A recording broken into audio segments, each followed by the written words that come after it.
Mais uma sessão ligada, pelo menos, para dar a conhecer aquilo que é o 50º aniversário da Universidade do Minho, uma parceria entre também a comissão organizadora de todas as cerimónias e eventos ligados a esta data importante da Academia de Entre Douro e Minho.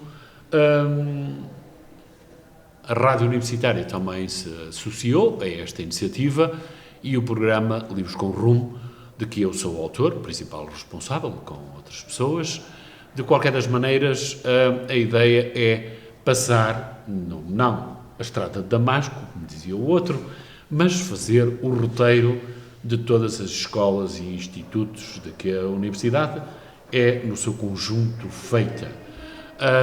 Sem estar aqui a fazer o levantamento e o mapeamento de onde estivemos e onde iremos estar, o que conta é que estamos hoje, aqui, neste início de mês de abril, na Escola de Economia e Gestão, com uma professora, uma docente, investigadora, que a equipa de Livros com Rumo, que nós achamos por importante, para além de dar visibilidade ao seu trabalho, importante e nuclear, central, naquilo que neste século XXI estamos vivendo, isto por um lado.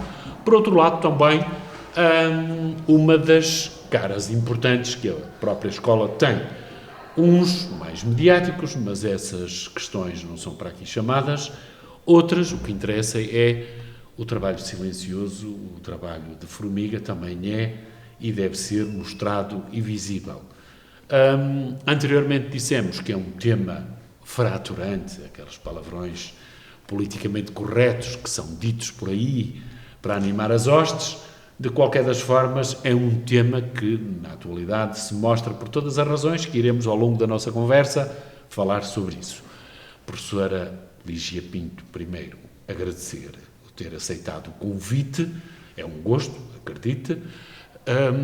Depois, para início de conversa, fez todo o seu percurso académico, um dos últimos, não o último, mas o último provavelmente, foi numa universidade norte-americana, na Carolina do Sul, também na área da economia, um pouco, não a sua história de vida, mas um pouco o encaixe, as duas peças do puzzle, Universidade do Minho, o seu trabalho, e aquilo que é a Escola de Economia e Gestão neste século XXI, teve o seu início no século XX. Um pouco uma digressão à volta disto. Muito boa tarde, muito obrigada pelo convite, é com muito gosto que eu aceitei e que estou aqui. A Escola de Economia e Gestão, falando do percurso da escola e do meu, portanto a escola começou em 1982 e eu vim para a escola em 1992. Fiz a minha licenciatura na Faculdade de Economia do Porto. E depois vim para aqui como assistente estagiária na altura. As áreas da escola na altura em que vim em 92 ainda não eram as áreas que são hoje. Não tínhamos, por exemplo, o curso em Economia ainda. E nem tínhamos o curso em Negócios Internacionais, nem em Ciência Política. Portanto, a escola foi crescendo na sua área científica, ganhando novas competências, e foi crescendo também porque fez uma aposta muito clara em ter docentes doutorados por universidades diferentes, quer nacionais, quer estrangeiras. Pronto, e, portanto, foi formando ao longo do tempo um corpo docente muito diverso, com formações académicas distintas. Obviamente é uma grande riqueza para os programas de ensino que conseguimos oferecer e também para todas as outras atividades de investigação, de consultadoria que fazemos.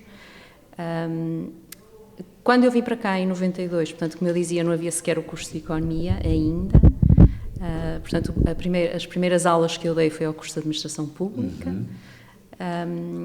Dei também aulas no início ao curso de Direito, que ainda funcionava no edifício na Rua Dom Pedro V, portanto, a primeira edição do curso de Direito, e, portanto, tenho vindo a crescer com a escola também, portanto, tem sido um processo de mútuo crescimento.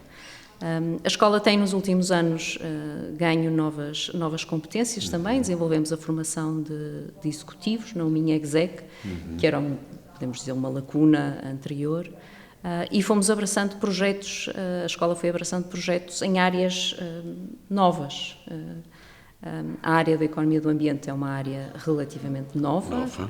Que começou aqui na escola quando regressei do doutoramento em 98, da Universidade da Carolina do Sul, exatamente.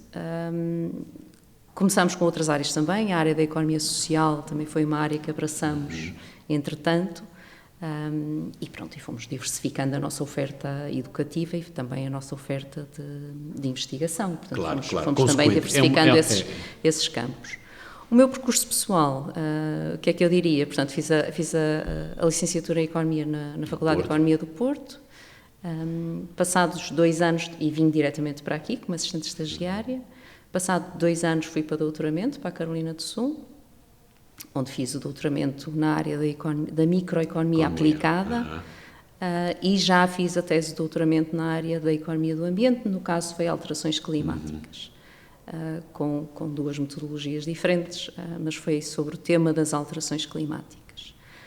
Depois de vir de doutoramento, naturalmente começamos a trabalhar de forma um bocadinho diferente. O mundo mudou muito e mudou radicalmente em termos de tecnologias de informação e, portanto, o acesso ao conhecimento tornou-se muito mais simples, muito mais fácil, muito mais rápido. E, portanto, o ritmo a que fazemos investigação também aumentou muito. Tive 2 licenças sabáticas que eu considero que foram relevantes para o meu crescimento académico.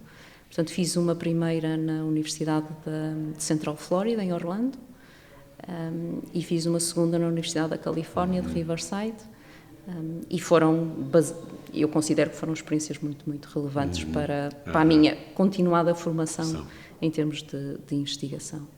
Pronto, eu diria que assim, basicamente, em traços muito largos, é esta a minha... Só mesmo terminar aqui,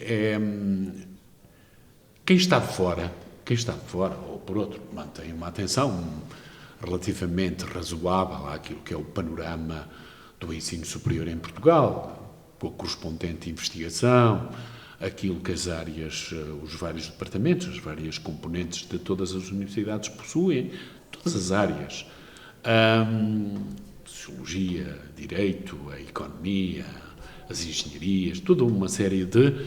Não vou por este lado que é aquela velha da definição de CP senão as 2 culturas, quer dizer, as ciências duras e as ciências moles, aquelas coisas assim que normalmente descambam para um arrazoado de banalidades e de palavras muitas vezes ditas com muita emoção, mas representam muito pouco, quer de conhecimento, mas tirando isso de lado. E a esta distância, de 82 até 2024, tudo evoluiu no mundo, até no mundo da economia, como é evidente, em todas as áreas, mas uma coisa assim um bocadinho básica e elementar, não é cínica, nem nenhum ardil. Porque é que as universidades, ou de alguma forma a Universidade do Minho, se ressente, quem é docente, quem é investigador nesta escola de economia, de alguma maneira sente que é assim, sente que não é, aquilo que eu lhe vou dizer, que é o seguinte: em Portugal muitas vezes as coisas fazem-se por modas, somos um país periférico em muitas coisas, a periferia da periferia para muitas coisas, não é?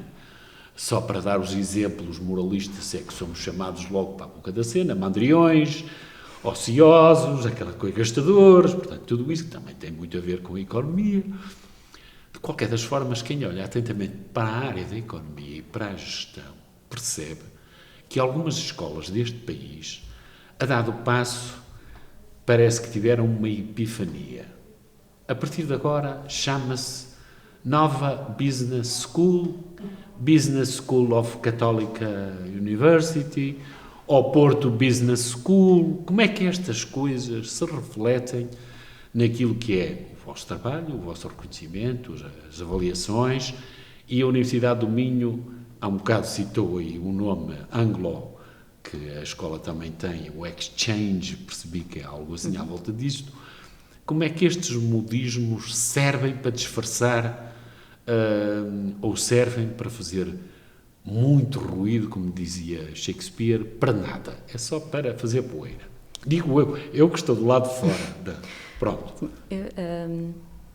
É sempre um desafio a gestão de uma instituição desta dimensão e com o significado que a Universidade do Minho tem, é obviamente um desafio que tem, por um lado, ser verdadeiro relativamente aos seus recursos humanos, às suas pessoas, que a Universidade do Minho é as suas pessoas, mas tem de estar atenta àquilo que se passa fora, não é? E, portanto, não sendo eu da área de marketing, o branding, Pois. Ou seja, o nome tem de ter significado, quer interno, mas também tem de ter significado externo. E, portanto, eu diria que a interpretação bondosa dos termos anglo-saxónicos que adicionamos às nossas atividades, a interpretação bondosa nós estamos a concorrer num mundo que é global e, portanto, temos de fazer passar a nossa mensagem na linguagem que os nossos ouvintes entendem. Pronto. E, portanto, dizendo isto desta forma, eu diria que ter uma UMINH Exec, ou ter um EEG Generating Skills, ou termos um Data Pro, são termos em inglês, mas que são fiéis àquilo que estamos a fazer, mas estamos a comunicar numa linguagem que o nosso ouvinte nos entende melhor. E, portanto, eu acho que a interpretação bondosa da transformação é esta. Que no caso ser juízo em causa própria é sempre um problema, não é? Mas eu diria que no caso da Escola de Economia e Gestão é ser verdadeiro também com o seu interior, com as suas pessoas e com a atividade que desenvolvemos. Dito isto, não deixo de ter alguma simpatia com o contra-argumento, de que não é necessário, ou diria eu, não nos devemos limitar a conversar na linguagem do nosso ouvinte, que devemos também falar na nossa linguagem e educar o nosso ouvinte para nos entender. E, portanto, tendo simpatia e percebendo a necessidade de, por vezes, comunicarmos na língua que é dominante na ciência onde estamos, e é inegável que o inglês é dominante na ciência da economia ou na gestão, acho que também temos a responsabilidade de adotar termos, inventar termos, criar termos que traduzam a nossa atividade na nossa língua, que é o português. Dito isto, economia do ambiente. Sim. Não vou fazer aquela coisa assim um bocadinho também elementar. Economia e ambiente, se as duas realidades são conjugáveis. Toda a gente, quando se fala economia do ambiente, pressupõe que isto é um todo. Pronto. Há uma ligação, não é isto mais isto, é isto, disto, com isto dentro. Certo. Ou seja, o ambiente, quer se queira, quer não, a dado passo, nos anos 70, 80, era algo que fez parte, ainda hoje de certa forma, mas isso lá mais adiante iremos falar, se tivermos tempo para isso. Sempre uma causa minoritária. Não era bem um gueto, mas estava ligado a grupos ecologistas, mais ou menos militantes, mais ou menos acérrimos naquilo que defendiam. O ambiente foi sempre assim uma coisa que estava ligado à macrobiótica, à comida vegetariana, coisas assim. Começou-se a perceber, e aqui pode ser pecado meu, mas um dos economistas importantes, pelo menos dizem que sim, e vem de um país periférico, um país enorme, que tem estas disparidades sociais, económicas e até do próprio ambiente. Penso que ele é indiano, o Amartya Sen, grande parte, ou pelo menos o último terço, vamos dividir em 3 partes o seu trabalho, tem muito desta questão. A professora falou na Universidade de Orlando do Sul, na Riverside da Califórnia. Penso também são áreas e zonas onde o ambiente também se manifesta de uma forma muito viva e preocupante na investigação. Mas nós chegamos a um tempo hoje em que se calhar, e provavelmente, o ambiente tem que fazer parte das dinâmicas económicas. Como é que isto é articulável, se quisermos?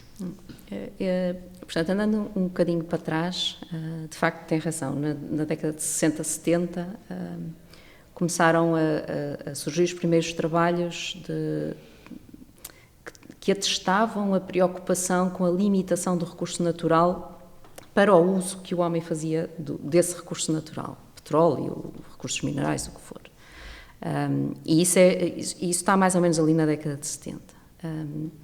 Aquilo que mudou bastante é que enquanto até, eu diria, da década de 90 mais ou menos, era muito a limitação do recurso natural para atender à necessidade da economia, portanto era o recurso natural como fator produtivo para, a partir de, eu diria mais ou menos da década de 90, começa a surgir a noção de que o dano não é só a limitação do recurso natural como input da produção, mas é as nossas atividades sociais, económicas, por aí fora, causam um dano no recurso natural que está a causar-nos dano a nós. Pronto, e aí o discurso muda um bocadinho. Não é? Portanto, a noção, a evidência de que a nossa atividade causa dano no ambiente é mais ou menos que assumida já há muitos anos, que o dano ambiental se está a repercutir na nossa qualidade de vida é que foi a ponte, diria eu, que é o fator de viragem na política ambiental. E, portanto, perceber que são as nossas ações que já estão a ter efeitos negativos sobre nós, via dano ambiental, muda o contexto. E muda o contexto em termos de política e o ambiente deixa de ser um recurso natural para satisfazer uma atividade produtiva e passa a ser um fator limitante do nosso bem-estar.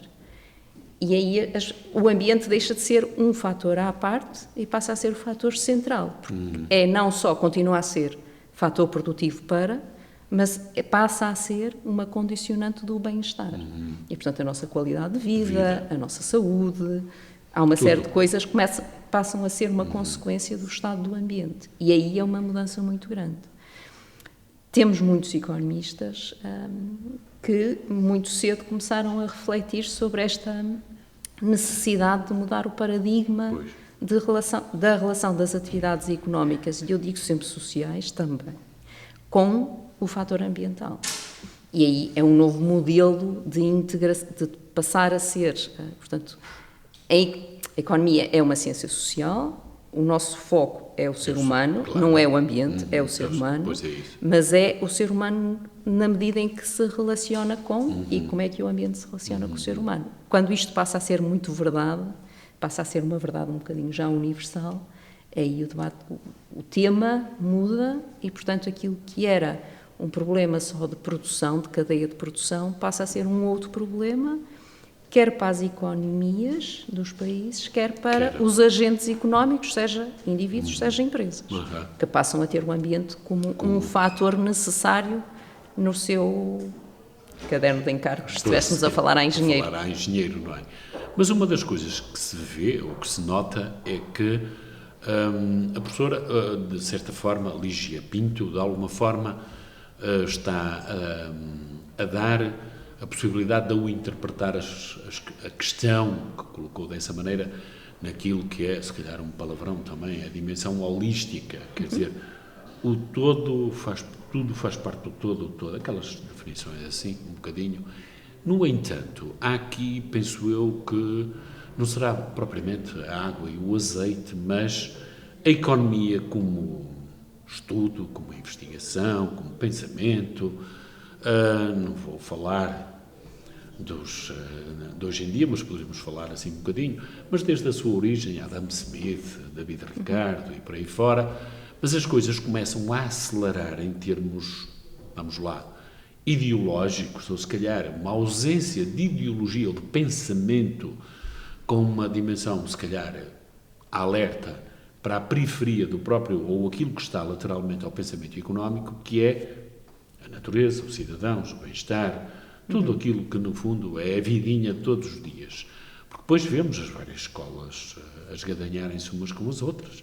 As mais famosas, a escola de Viena, em que, desde o von Mises, o Hayek e outros teóricos afins, Mas o que nós percebemos é, independentemente disto tudo, o cidadão, anónimo, neste caso, percebe que o fator, independentemente daquilo que se queira colocar no comboio da economia, a economia, a única pretensão que tem é pensar, refletir, recriar, inovar naquilo que é o lucro.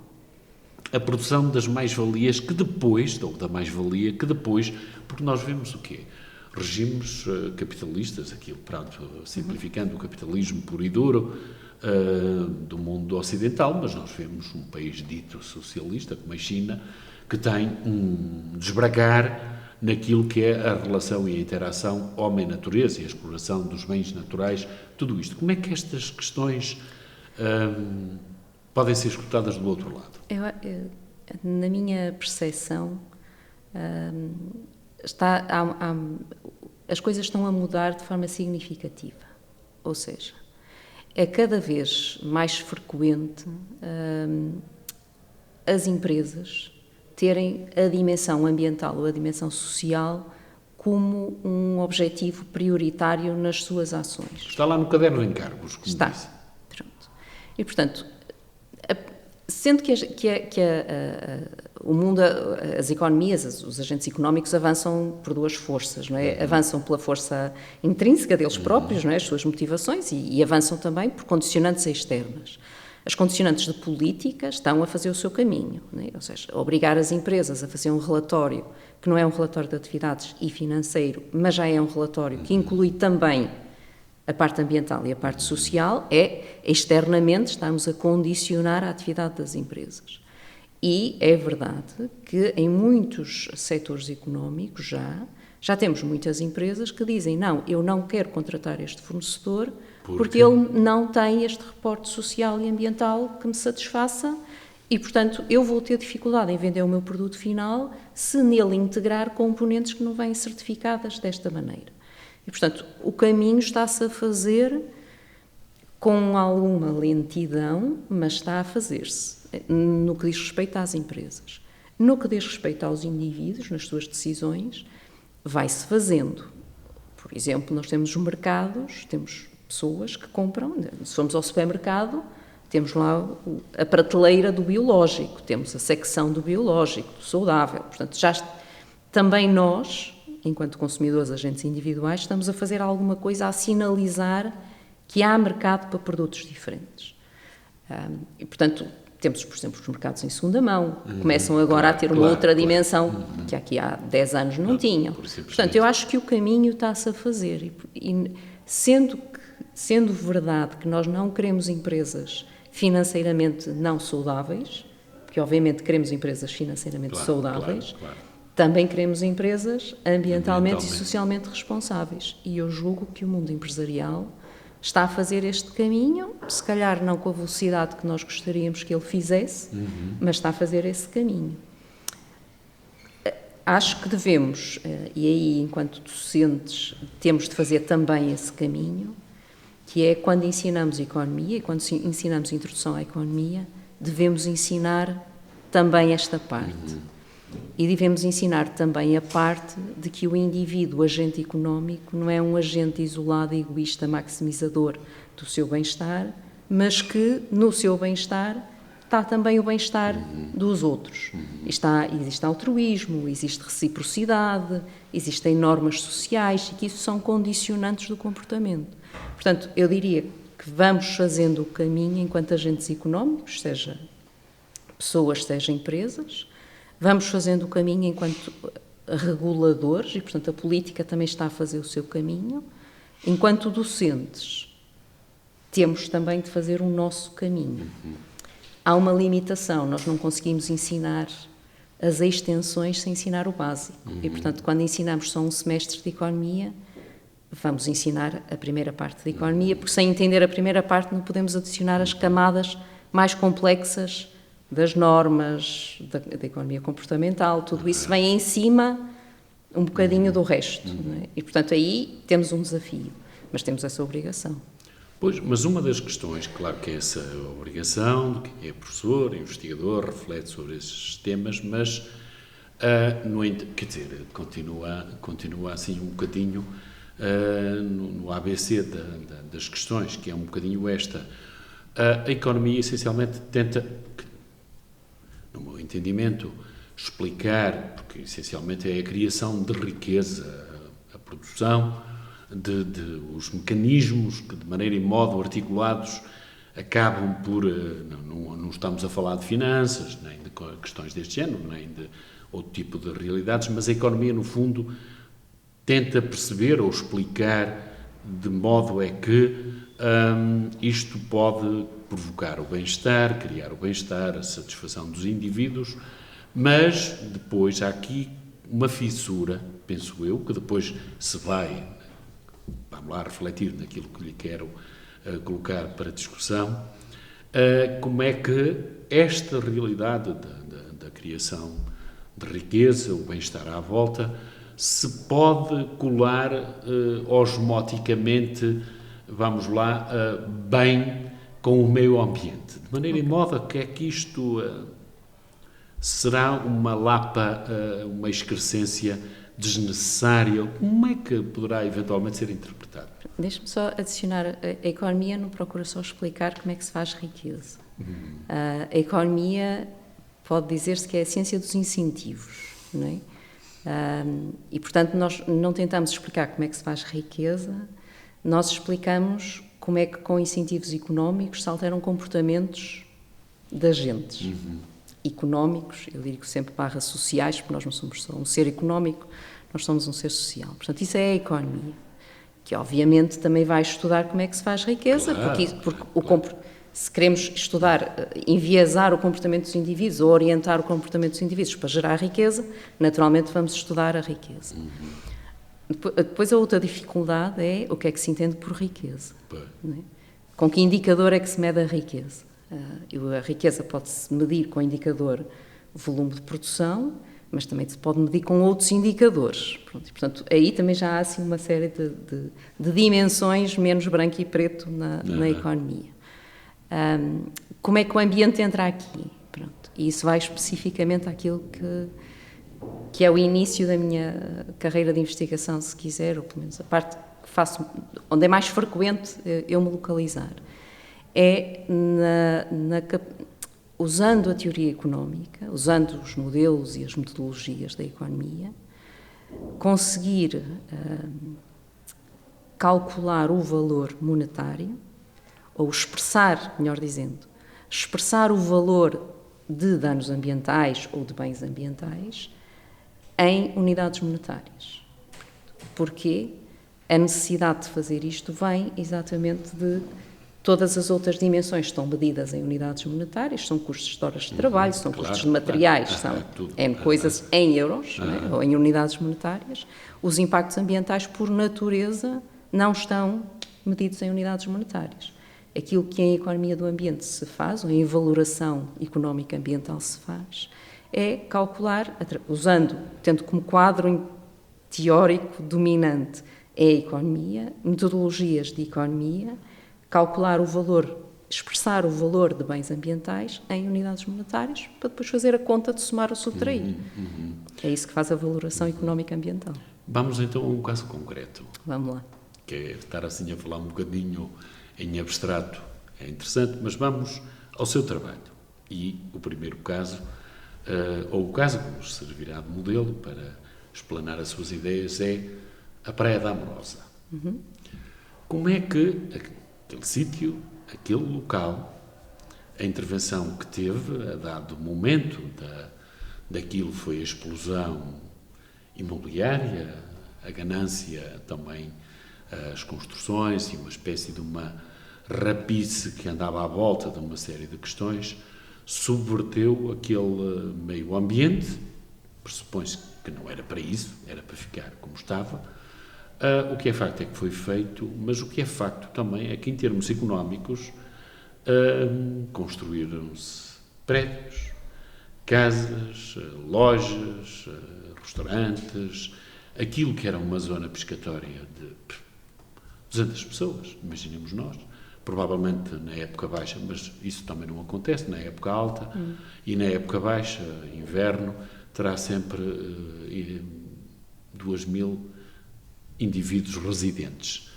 Como é que isto, nos seus estudos, como é que é defensável, se quisermos, não vamos aqui tecer considerações políticas sobre as autarquias e o que quer que... Mas como é que isto é visível, percebe-se, e como é que isto é cautelável, se quisermos, de maneira e modo nessa articulação economia do ambiente, de ambiente. Sim. Pronto. Eu tenho de começar por dizer que esse projeto, portanto, foi desenvolvido no âmbito de uma tese de doutoramento, Claro. da Susana Oliveira, que é docente do Instituto Politécnico de Viana do Castelo. Portanto, ela tinha estudado aqui na Universidade do Minho e depois, quando fez o doutoramento, fez-me um convite para ser sua orientadora e desenvolvemos o projeto lá, que obviamente tem a proximidade com Viana do Castelo. De uma maneira muito superficial, se quiser, eu diria assim. Porque a questão é esta, só, e fico já, é admissível barreiras ecológicas neste mundo? O que é admissível é estudar todas as alternativas. Portanto, se sim ou se não, não há um sim nem há um não. Depende, Aquele depende do caso. maniqueísmo, aquela Pronto. questão que há um bocado disse, o branco e... Não há. Pois. Não é? Portanto, o que há, do ponto de vista de quem faz a economia do ambiente, a valoração ambiental, a valoração económica ambiental, é estudar todas as alternativas e colocar valores, medi-las numa métrica comum, e que estando a falar em economia, vamos medir na métrica euro, e para depois elas serem comparáveis. Portanto, o que nós fizemos no caso da Praia da Amorosa foi fazer uma valoração de formas alternativas, ou melhor, sim, de formas de alternativa de intervenção naquele território. A erosão existe, pode ser agravada por estruturas que o homem construiu, pode ser agravada por impermeabilizações do solo, Claro. Ou seja, há fatores agravantes que o homem coloca, mas a erosão existe como um fenómeno natural, não é um fenómeno criado pelo homem, mas pode ser naturalmente agravado pelo homem. Aquilo que nós fizemos naquele estudo, em particular na Amorosa, foi só, e já considero significativo, ver na perspectiva dos cidadãos que frequentam ou não a Amorosa, portanto, tomando em consideração as pessoas residentes, as visitantes permanentes, portanto, aquelas que retornam sempre, as visitantes esporádicas, quais são os atributos, as características daquele território que as pessoas às quais atribuem mais valor e, através de uma metodologia económica, que é a Discrete Choice Experiments, conseguimos calcular o valor monetário associado a cada uma dessas características. A partir daqui, o problema já não é nosso. Ou seja, o nosso problema é dizer são estas as características que são valoradas, são entendidas como importantes, da perspectiva da população local, residente, visitante permanente, visitante esporádica, é esta a hierarquia que resulta, e isto é a ordem de valores de que estamos a falar. Depois, a decisão de que intervenção deve ser feita, que modo de gestão deve ser feito do território, já não tem nada a ver connosco. Nós damos a informação, depois já há decisões que são complexas. Não é? Aquilo que dizer, no verão geramos imensa receita financeira que acontece no verão, é verdade, mas se tivermos uma erosão muito significativa, claro. Ela eventualmente deixa de acontecer, porque se construímos e a erosão destrói as construções, também são perdas económicas que temos. Portanto, aí já é um problema muito complicado de ser resolvido, para o qual nós, economistas, podemos dar informação, podemos dar input à decisão, mas a decisão vai ser uma decisão complicada. Portanto, de nenhum dos meus artigos resulta uma decisão de política, mas sim contributos para apoiar a decisão política. De qualquer das formas, esta questão da economia do ambiente e de ambiente, eventualmente, continuamos, não é propriamente aquela questão circular, mas nos dias de hoje, na atualidade, que é o que interessa refletir, a sensação que se tem é muito esta, ou seja, há na mesma aqui um corte, nem é epistemológico, quer que seja, de que fala-se, até se investiga, até se escrevem ensaios e livros monumentais em volume, quer dizer, sobre o tema, a questão que é o cidadão normal, comum, olha e a repercussão que isto tem é quase, não é zero, mas muito pouco. Faz lembrar aquela piada um bocado desgraçada do outro, quando lhe estavam a chamar a atenção para as alterações climáticas e não sei quê, e não sei que mais, tudo no bom sentido, a criatura respondeu: "It's frozen outside." Portanto, como é quem diz, aquela questão também um bocadinho elementar, quer dizer, coloco-me eu, não comparável à figura que fez esta afirmação, por sinal, na Casa Branca, disse, e lá fora está um frio de rachar. Portanto, como é que... Eu sou conhecida por ter um grande defeito, que é algum otimismo exagerado, se calhar. Eu diria que há a forma, e dou-lhe um exemplo, a forma como as cidades se relacionam com os rios mudou. Como Braga se relaciona com o Rio Oeste, com o seu rio, ou se relacionava há 30 anos por atrás, exemplo, é muito distinto. Ainda bem que distinto. citou Braga, a sua professora provavelmente deve-se lembrar, mas a universidade, ao ser colocada aqui, neste sítio, outside, criou aquele monte de betão daquele lado. Braga nunca foi conhecida por uma cidade relativamente fresca, não é? Uhum. Mas que adulterou completamente o ambiente, adulterou. Eu diria que Quer dizer, que podemos tentar fazer o melhor. Ou seja, outra. Não é... para além de ser uma ciência de incentivos, é uma ciência de trade-offs. Não é? E é óbvio que existem trade-offs quando se fazem escolhas de planeamento das cidades. Mas eu acho que é olhando à nossa volta, a forma como as cidades se relacionam com os recursos naturais é diferente. As pessoas vão passear à beira do rio. Claro. Temos passadiços ao longo da costa e as pessoas usam os passadiços para passear. O caso da praia que citou, por certo? exemplo, Portanto, há intervenções que as autarquias fizeram no sentido de valorizar o recurso natural, percebendo, julgo eu, que terá sido essa a motivação, que o uso do recurso natural, o convívio com o recurso natural, traz benefícios aos seus municípios, aos seus eleitores, se quiser. E isso significa alguma mudança. As pessoas procuram, na pandemia nós vimos isso. Claro. Não é? Houve naquela ligação, não sei se depois os hábitos se alteraram, mas naquele período as pessoas tiveram necessidade de se reconectar com. Isso significa que o recurso natural, o ambiente, passou a estar muito mais no centro das decisões dos indivíduos do que estava no passado. Portanto, eu acho que os paradigmas estão a mudar. Mudam. Que é verdade que se pode fazer melhor, pode-se sempre fazer melhor, não é? Isso é inegável. Mas não acho que seja factual dizer está tudo na mesma.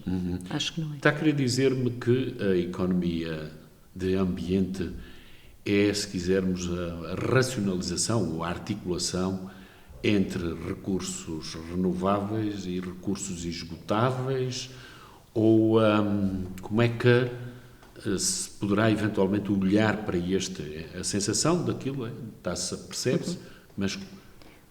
Então, quando a economia do ambiente começou a existir, era muito economia dos recursos naturais, o tal input para produzir qualquer coisa. Claro. Da economia dos recursos naturais, onde a divisão era muito clara entre recurso renovável e não renovável. E, basicamente, não renovável é um problema, petróleo e tal, portanto, temos de gerir com cuidado para não o esgotar se dependemos muito dele em termos de atividade económica. Não renovável, podemos estar relativamente descansados. Isto no início dos inícios, décadas de 70 e 80. Aquilo que deixou de existir, ou que passou a existir menos, é, dentro dos renováveis,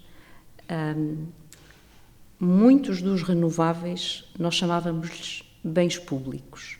Ou seja, o bem que pode ser usado sem diminuir a quantidade disponível para o outro usar, e o bem relativamente ao qual não conseguimos vedar o acesso por nenhuma forma. muitos dos bens públicos naturais deixaram de ser bens públicos, passaram a ser o que nós designamos de bens comuns. E os bens comuns têm uma outra característica, que é difícil vedar o acesso, mas o uso por parte de um indivíduo causa um efeito sobre a disponibilidade do outro indivíduo. E, portanto, aí falamos na qualidade da água dos rios, na qualidade do ar, no uso de recursos comuns, jardins públicos, por exemplo. Há uma série de bens que eram públicos que passaram a ser bens comuns. E aí as formas de gestão são diferentes. Os problemas que se colocam... Aliás, eu penso que um dos temas, um dos tópicos que também trabalha é a questão daquilo que é o privado, a propriedade, o que é privado. Um terreno que é do senhor ou da senhora Rosa ou Joaquim, de um momento para o outro, por questões que não interessam, cai na voracidade de uma exploração qualquer, porque se julga que é fundamental para equilibrar as finanças públicas, um milagre que aí vem, porque depois, como é fácil de perceber, como ainda há pouco tempo andava aí na praça pública, se calhar no bom sentido, o famoso superávit, aquelas coisas que dizem, provocam, desculpa agora a franqueza, no leigo, no cidadão comum, uma boca aberta, mas aquilo, provavelmente, mas como é que também isto funciona? Ou é possível de encaixar também É possível de encaixar, se calhar, relacionado com aquilo que está a dizer, eu relacionava, por exemplo, com um projeto que tivemos sobre incêndios. Nesse projeto, nós fizemos 2 tipos de estudos, portanto, utilizamos uma metodologia de grupos de foco, em que é uma conversa orientada com um grupo de pessoas, fizemos também questionários mais estruturados, e uma coisa que resultou muito claro é que, por exemplo, o terreno da Senhora Maria, né, que é um terreno florestal, algures, em Portugal. No Alto Minho, vamos imaginar. Pode ser um terreno que está a prestar... Ou na Gardunha. Pode ser um terreno que está a prestar serviços importantes. Né? Porque está a reter umidade, porque está a ser um ambiente de uma espécie, porque está a fazer uma série de condicionantes no ambiente.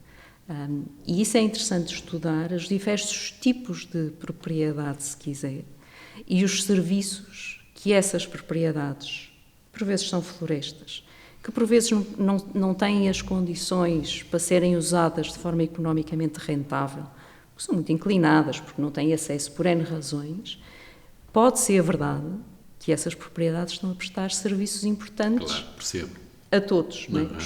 Que comumente se designa como serviços de ecossistema, que são serviços prestados pela natureza, mas que não recebem o pagamento em troca. Quando a natureza é da Senhora Maria, se calhar a Senhora Maria devia receber alguma coisa em troca porque está a produzir um serviço. Tal como o senhor que está a plantar árvores para recolher, para produzir madeira, está a produzir um produto também. Pois, ou o pólen para as abelhas, e o mel, coisas assim, por exemplo. Como é que fica no meio disto tudo? Porque há economistas que trabalham esta área, não devo estar muito equivocado, alguns estabeleceram parâmetros e até estudos sobre a economia, a riqueza, a fome, o desenvolvimento, o subdesenvolvimento.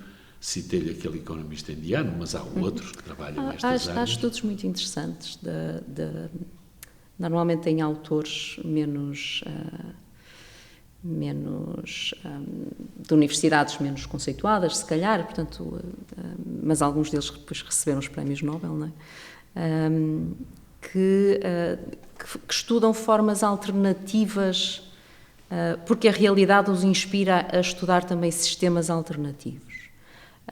O Sen é um deles, a Elinor Ostrom é outra, que são prémios Nobel da Economia, que estudam sistemas que funcionam, mas que não são o sistema centralizado, o sistema que nós conhecemos, o sistema capitalista. O sistema dominante. Exatamente. Mas que têm lições que, na minha perspectiva, são muito relevantes, porque não deixa de ser verdade que há muitos problemas sociais / económicos que não estão que as políticas implementadas não estão a conseguir resolver de forma eficaz. E se calhar, olhando para esses autores, conseguimos ver outras formas de organização, eventualmente mais descentralizadas, eventualmente menos competitivas, mas mais cooperativas, que são formas alternativas, mas que resolvem problemas que estas formas mais dirigistas de governo que nós temos não conseguem resolver. Ou planificadas, de alguma forma. Planificadas. Nós, em Portugal, por exemplo, tínhamos os baldios. Pois. Né? Os baldios eram um conjunto de terrenos usados de forma comum e que tinham por um conjunto de indivíduos. E que tinham servidões e tinham toda uma série de elementos ligados aos baldios que... Tínhamos usos comuns da água, a partilha da água na agricultura. Claro. Né? Um dia para aqui e um dia para lá. Tínhamos partilhas de moinhos, por exemplo. Fizemos um estudo muito engraçado, que nunca publicamos, aquelas coisas engraçadas que se fazem, sobre os moinhos da FIF, o sistema de uso daqueles moinhos, uma coisa absolutamente fantástica e que funcionava. Portanto, em a FIF, quer os moinhos, quer as pesqueiras, quer a gestão dos matos, eram gestões, eram feitos com modelos cooperativos de gestão, locais, com uma série de condições muito que funcionavam. Não é? E, por exemplo, o trabalho da Ostrom é um bocadinho identificação das características que levam a que soluções cooperativas possam emergir e resolver um problema que, subindo um nível de análise, pode ser difícil de resolver. Estamos quase no final, o tempo passa, não é? É possível, isto é mesmo quase para esclarecer também quem nos escuta, é possível algum compromisso, eu, com um exemplo prático, talvez subjacente a este tema, é possível um compromisso de ordem, não sei, porque não, entre a economia, a tal produção do bem-estar, a natureza, os recursos naturais, é possível de alguma maneira, e se possível, como fazer? Citamos estes economistas, mas há exemplos que a nós, quando olhamos para estas questões, ficamos assim um bocadinho, não sei como dizer, quer dizer, ou com os cabelos em pé. Imaginemos o Congo. O Congo há 100 anos, que é desde o famoso rei Leopoldo II até à atualidade, aquelas guerras brutais, mas que têm a ver com explorações de minerais, e a gente olha-se para o Congo, a República Democrática do Congo, e até para o Níger, com o níquel, aquelas coisas todas à volta disto. Como é que é possível? Sei que posso estar a introduzir muita ideologia nestas questões, ou nesta questão. Eu diria, comecei, quer dizer, já reuni há uns minutos com um aluno da Nigéria, e, portanto, o objetivo do aluno, portanto, é um aluno de mestrado que está cá, e o objetivo dele é estudar a exploração de recursos naturais na Nigéria. Uma das linhas que está a acontecer é, por exemplo, o Banco Mundial dizer financiamos-se. Portanto, se é possível o compromisso, qual é a forma mais eficaz do compromisso aparecer? Eu julgo que, voltando um bocadinho àquilo que dizíamos muito perto do princípio da conversa, a regulação, a política tem de fazer o seu papel, porque há recursos, há problemas económicos / sociais que podemos deixar à iniciativa individual resolver. E ela resolve bem. Há problemas / questões que a iniciativa individual não vai resolver bem. Sabemos que não vai resolver bem. E, portanto, aí é preciso diagnosticar quais são, e a exploração de recursos não renováveis é, obviamente, uma gestão de muito longo prazo. Para ser sustentável, é uma gestão de muito longo prazo, dificilmente compatível com o horizonte temporal de uma empresa. E, portanto, aí temos de subir e dizer isto não é um problema, não é um problema de afetação de recursos que a iniciativa privada vai resolver bem, precisamos de chamar ao regulador a orientação desta atividade económica, ou nos chamamos ao regulador e tomamos conta. Nós, Estado, que supostamente vamos defender o interesse coletivo de longo prazo, vamos chamar a nós a responsabilidade de o fazer. Em Portugal, no nosso regime, nós temos muitas atividades reguladas, portanto, são privadas, mas o Estado regula, orienta a operação dos agentes económicos que lá estão. Temos outras que o Estado diz, isto é meu, sou eu que vou fazer, porque a iniciativa privada não o é capaz de fazer de forma eficiente, porque tem um horizonte temporal distinto e legitimamente distinto, e vamos regular para dizer, vamos integrar, vamos obrigar aqui algumas dimensões que vão levar as entidades privadas a privilegiar também estes elementos, porque eles vão ser necessários para ter a certificação para vender bem este produto neste mercado ou naquele mercado. Portanto, se é possível compatibilizar, eu acho que sim. Se vamos atingir a perfeição, nunca. Não, claro.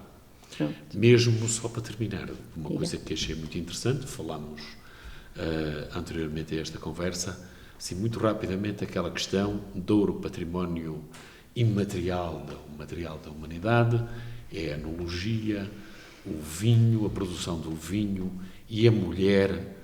Como é que este buquê também, usando a terminologia, o buquê, como é que isto funciona? Tenho de dizer que sou, falando um bocadinho de mim, sou transmontana. E, portanto, o Douro faz parte de mim. Portanto, o Douro faz parte, aquelas escarpas... Das suas afinidades eletivas. Pronto, Miguel Torga faz parte de mim, portanto, tudo aquilo faz parte de mim. Faz parte de mim também a terra. A terra faz parte de mim. A terra, cultura, tenho essa identidade com a terra, com o local. E, portanto, estudar o Douro é, obviamente, quase que uma consequência natural disto. Também posso confessar, sem problema nenhum, que também sou apreciadora do produto vinho. Portanto, tudo se cruza com o interesse de um território que, no caso do Douro, é o que nós chamamos um terroir, ou seja, é um território que vive em função de um produto e de uma série de atividades que se conseguem acoplar ao produto. A valoração, a paisagem e a certificação da paisagem, que no caso do Douro é a certificação de uma paisagem que produz um produto e presta um serviço, presta vários serviços, tem um custo. Portanto, plantar as vinhas daquela forma, preservando aquela paisagem que conta a história da vinha, a história de como é que desde o início se tem feito a cultura, a plantação da vinha, conta a história da filoxera, porque ainda temos os mortórios e tudo isso. Cultivar daquela forma tem um custo. O produto fica mais caro. São Leonardo da Galavura. Temos São Leonardo também. Portanto, e aquilo tem um custo. Não é? Em que medida é que o produto que se vende vinho, vindo de uma paisagem que é certificada, consegue no mercado ter um prémio de preço porque foi produzido de uma forma que produz aquela paisagem simultaneamente? Foi aí que a paixão apareceu e, portanto, fizemos vários estudos sobre a paisagem do Douro e o produto vinho vindo do Douro e depois, obviamente, que acabamos por fazer produto vinho vindo de outras origens. A mulher aparece aqui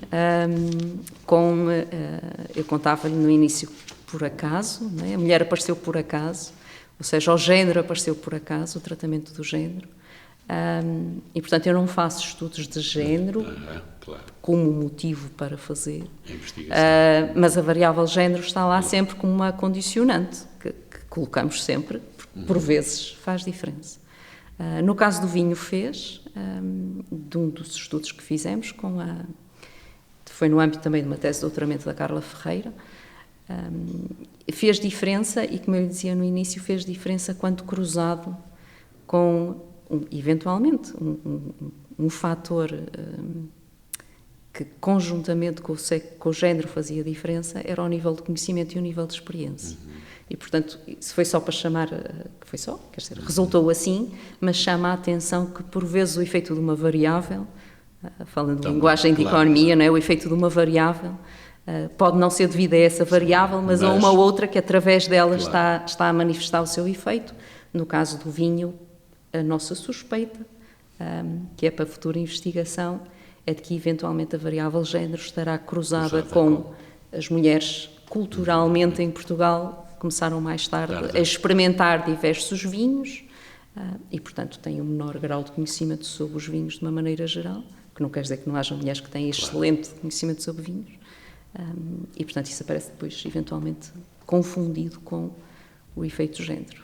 Mas o estudo, só para terminar, se calhar, aquilo que sempre me moveu foi o estudo de identidade de terra, de identidade de cultura. E de como é que podemos usar a economia, a metodologia e a teoria económica para promover ou para trazer, para dar saliência a características que por natureza não estão em valor económico e, portanto, trazê-las à tona, vamos dizer assim. Cena. Exatamente. Para lhe sentirmos o cheiro e o paladar. Claro. Quero agradecer a simpatia e a atenção para esta conversa com a sua professora Lígia Pinto, da Escola de Economia e Gestão da Universidade do Minho, enquadrada no 50º aniversário da mesma universidade, da nossa universidade, ao fim e ao resto. Quero-lhe agradecer, evidentemente que muitos tópicos ficaram de fora, mas foi um gosto e muito obrigado por aquilo que nos ajudou a compreender melhor e a perceber melhor e talvez a sentir melhor, olhando com outros olhos bem abertos para aquilo que é a nossa envolvência. Professora Lígia Pinto, obrigado. Muito obrigada.